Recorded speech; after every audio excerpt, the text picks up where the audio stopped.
Hey champions and superstars, my name is Eugene from Freedom Profits, and just want to apologize before we start for sort of missing in action and having any new videos released for the past months. So because I've been busy with client work and also strategizing for the year 2020, but I'm back on track now. So today's presentation is on the 12 facts every Amazon seller should know to stay competitive. This is the part 1 of 2, so definitely want to stay tuned for the second part if you like this first part and you find it useful to you. Now, before we get started, I would love for you to do me a quick favor. If you want more insights videos like this, do subscribe to my channel, and so I can help you create more tutorial videos or informational videos like this, and to help you scale and grow your Amazon e-commerce business. I'll be adding a lot of value throughout this video, so don't forget to take notes. And if you miss any important information, always come back to this video. It's always on YouTube, so you can always check it out. Now, let's get started. So what will you learn today? So you will learn the 12 facts every Amazon sellers should know to stay competitive within the Amazon marketplace. It's been about 25 years since Amazon was born. It has become the top e-commerce platform in the world. I don't think it's showing any signs of slowing down. And as we grow closer to the year 2020, many sellers are looking to generate more sales and gain a bigger piece of the Amazon pie. You and I know Amazon is going to continue to grow. And these 12 facts that I will be sharing with you are based on Amazon's answers from the hearing of the subcommittee on antitrust, commercial and administrative law, and it's titled Online Platforms and Market Power. And if I'm not mistaken, it's the part 2 of the innovation and the entrepreneurship side. You've probably seen this in the news recently. So let's jump straight into it and take a look at fact number 1. So fact number 1, what are the factors that determine which products are featured in the buy box? A lot of you probably have this question in mind. So Amazon's algorithm predicts which listing a customer would choose when compared to all available offers by sellers. And then it will highlight those offers in the product detail page, which is the screenshot I've shown right here. And Amazon identifies products that are featured in buy box by considering factors such as product price, fulfillment speed, and delivery speed. Don't worry about these 2 facts, fulfillment and delivery speed, because if you're using FBA, but if you're not, then you should take into these 2 factors into consideration. Prime eligibility and also seller performance as well. So these are the factors that determine which products are featured in the buy box. Fact number 2 is, what are the factors that Amazon's algorithm considers when listing and ranking product search results? So Amazon's algorithm considers many factors when listing and ranking products in the SERP or search results page. So the first one is custom actions. So, for example, how frequently an item was purchased. The custom actions are taken into consideration because Amazon believes that they are good indicators of what actually customer may want to purchase. Amazon also considers information about the items such as product title, product description, to identify the products that are good match for based on the search terms or the keywords. For instance, an item title including the words car mattress, it's likely to be a good match for a customer searching for a car mattress. So Amazon also takes into consideration item price and availability, because these factors matters a lot to customers. So if a product is low in stock compared to a product that is high in stock, and on taking assuming that all other factors are the same. So if you have more inventory, you get priority from Amazon. So fact number 3 is, does Amazon's algorithm takes into account any of these following factors when ranking shopping results? So whether a seller is enrolled in FBA, whether a seller has purchased ads on Amazon, whether a product is a private label sold by Amazon. What do you guys think? So I'll tell you the answer. So Amazon designs its shopping and discovery experience to feature items and products that customers will want to purchase, and regardless whether they are offered by Amazon or any of Amazon's selling partners, so third-party sellers and also vendors. And to keep it in short, the Amazon's algorithm do not take into account the factors, any of these factors right here, when ranking shopping results. So it doesn't matter if it has FBA or purchase ads or if it's a private label by Amazon, it doesn't really matter. Well, at least that's what Amazon said.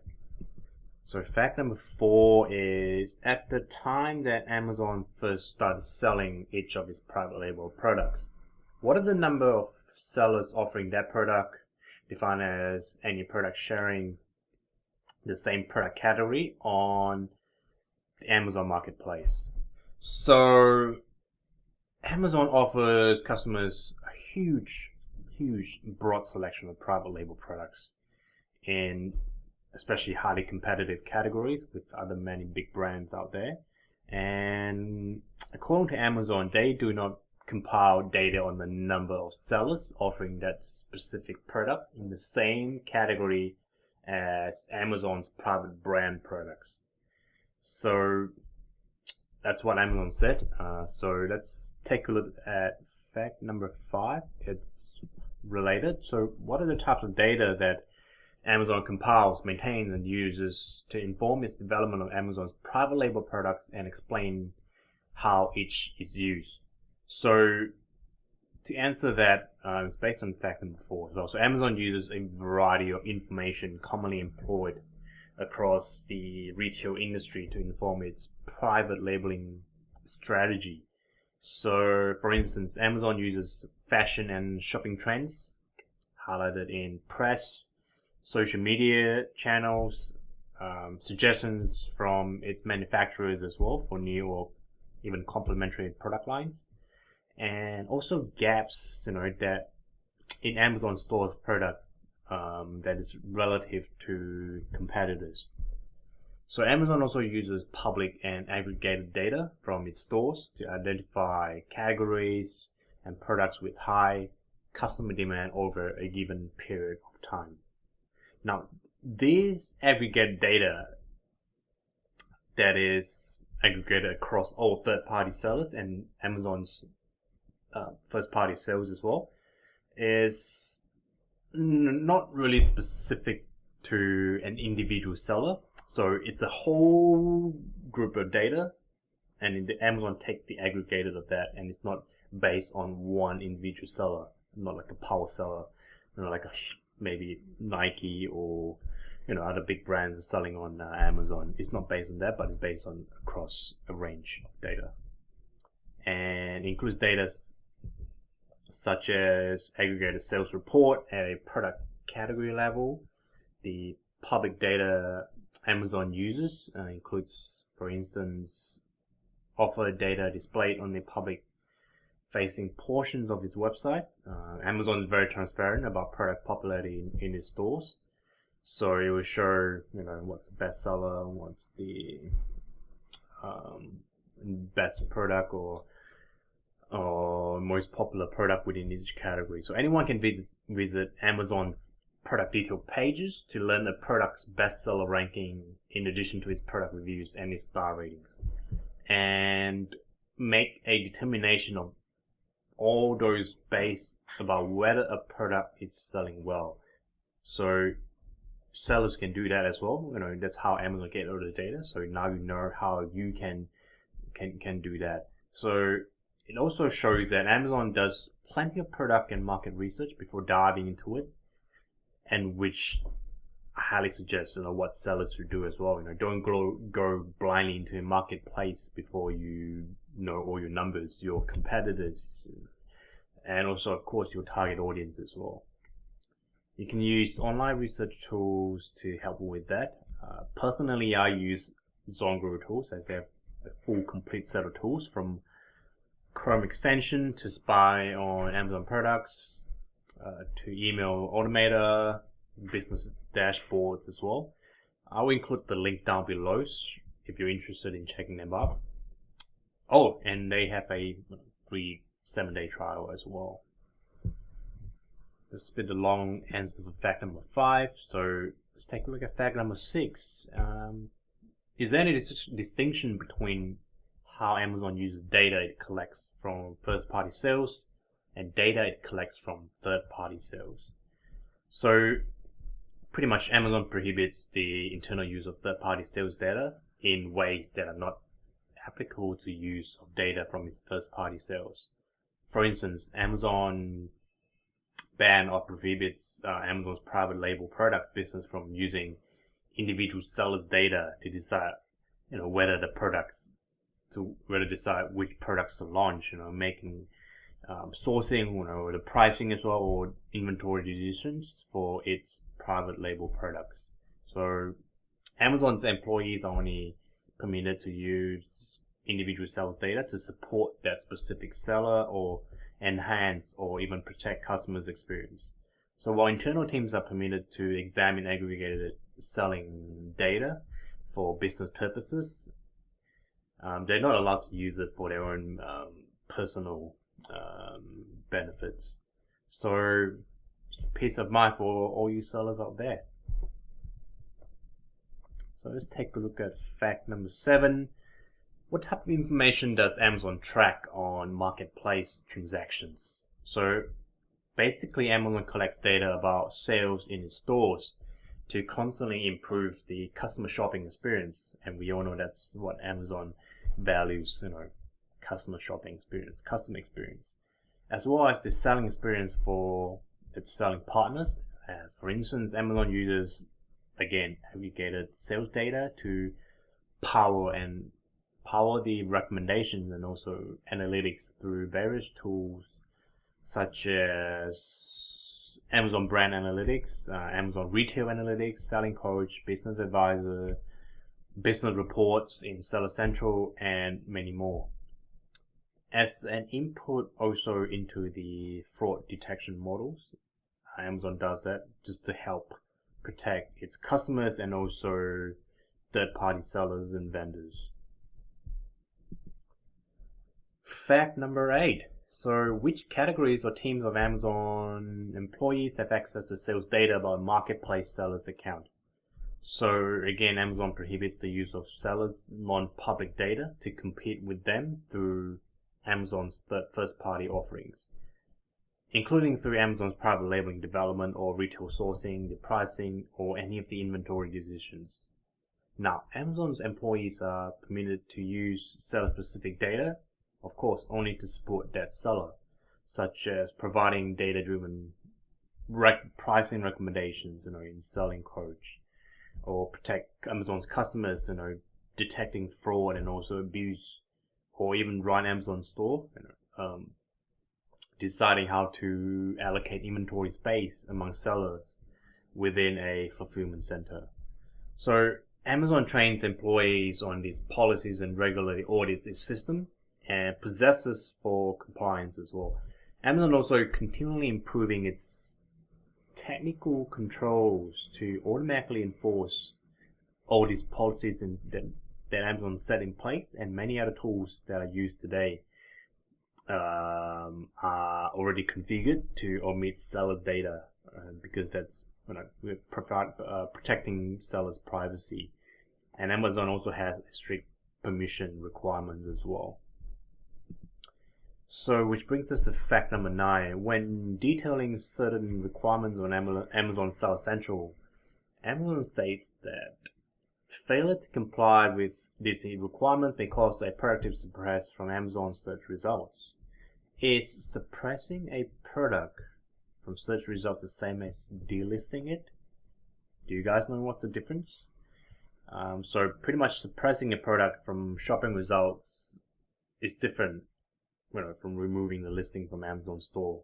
So suppressing a product from shopping results sort of hides the listing from search and personalization, but the product still remain, buyable in the Amazon store.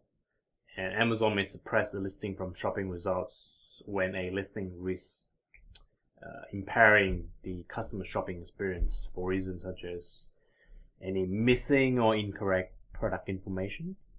So product listings may be unsuppressed and also reappear in shopping results when all these errors are being fixed. So Amazon are able to run suppression reports. Sorry, not Amazon. Sellers, you can get all these suppression reports and collect or manage suppressed listings through the manage inventory tab in your Seller Central account.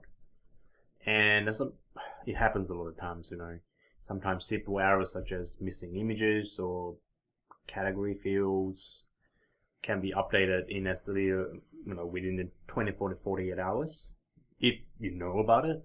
And in contrast to that, Amazon may also remove or delete a product from its store when that product is illegal or prohibited by Amazon policies or otherwise,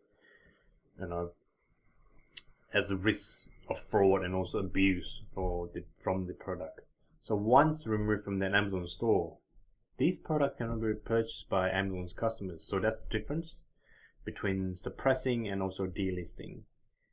I will include a link down below about suppressed listings so you can learn more about it. So fact number 10. What are the character limits Amazon sets for the listing titles and descriptions on the marketplace? Do the catalog listing rules and product ingredient rules that Amazon applies to sellers also apply to Amazon's private label products? So, do you think there's any differences? So I'll go through the precise limits first. So it varies, according to product type, but Amazon generally permits titles up to 200 characters and also description up to 2,000 characters. And Amazon aims to offer customers, of course, the best quality products on its own brands. And according to Amazon, they generally hold its private label products to even higher standards for better customer experience. I think this is a great example why sellers will need to up your game and need to have high standards for your Amazon businesses. Your brand, your products, your customer service, your marketing strategies all really need to be consistent and of high quality to provide an excellent customer experience. So you have customers for life. Fact number 11 is, has Amazon ever prevented reviews from being posted to a seller's account because that particular seller's product was competing with an Amazon product? So, according to Amazon, they have never prevented any reviews from being posted to a seller's account just because that third product was competing with the Amazon product. So, but then Amazon did mention that there are many reasons why a review may not be posted, which includes failure to comply with Amazon's review guidelines, such as when the review is submitted or paid by the seller. This is a very common one. So don't ever do that. Don't ever try any, black hat strategies that you heard from, you found online on Google or from any other so-called gurus to get more reviews.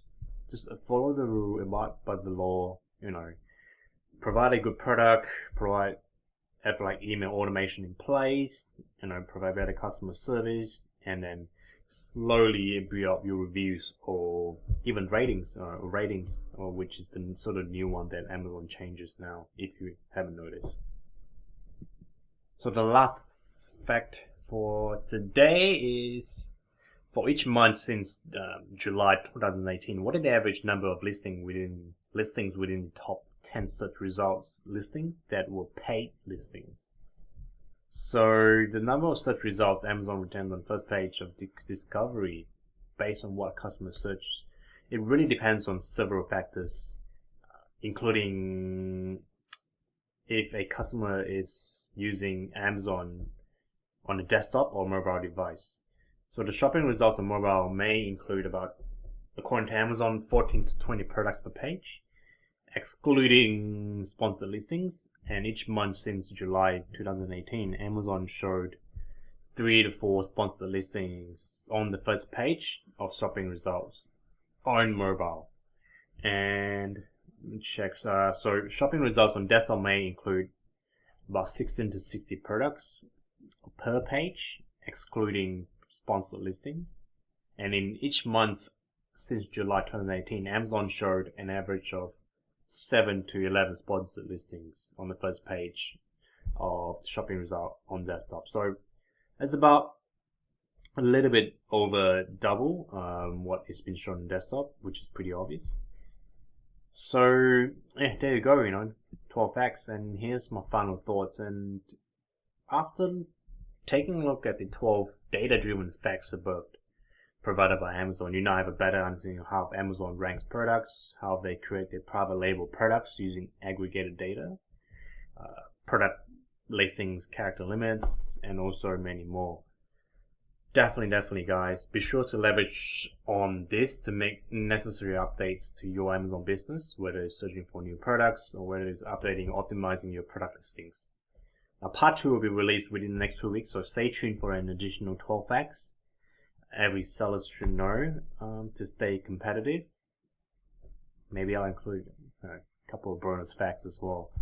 So just remember that before I end this, I want you guys to know that the year 2020 is only days away, and there are 365 new days, 365 new chances for you to achieve your dreams, in building a profitable Amazon e-commerce business. I wish you the very best for the year 2020. And again, thank you for taking time to watch my presentation up until this end. I hope you really benefit and enjoyed it as much as I do enjoy creating it for you guys. And I hope you get a lot of value and took down notes as well. So feel free to share this presentation with your friends or any other companies that you think might benefit from it. And of course, I want to thank you again, and please do yourself a favor and subscribe to my channel for more videos to help you scale and grow your Amazon e-commerce business. I wish you the very best of success, and I'll see you in the second part of the video. Bye guys.